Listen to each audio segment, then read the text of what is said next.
தாய் தமிழ் உறவுகளுக்கு வணக்கம். திமுகவில் இணையும் மூத்த ஊடகவியலாளர் என்ற தலைப்பில் இந்த காணொளியை நாம் காண்கிறோம். ஊடகவியலாளர் பலர் யூடியூப் சேனல்கள் மற்றும் பத்திரிகைகளுக்கு நேர்காணல் அளித்து பரபரப்பை ஏற்படுத்தி வருவார்கள். அந்த வகையில் பரபரப்பை ஏற்படுத்தி வருபவர் தமிழா பாண்டியன். இவர் சீமானை குறித்தும் நாம் தமிழர் கட்சி குறித்தும் அவதூறுகளை பரப்பி வருபவர். இவர் சமீபத்தில் கூட நாம் தமிழர் கட்சி உடைகிறது என்று பரபரப்பாக குற்றம் சாட்டினார். பரபரப்புக்கு பஞ்சமில்லை.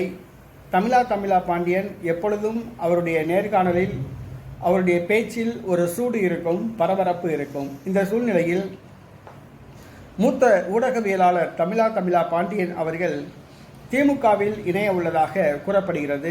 இதற்காக திமுக தரப்பிலிருந்து பேச்சுவார்த்தை நடத்தப்பட்டுள்ளதாக கூறப்படுகிறது.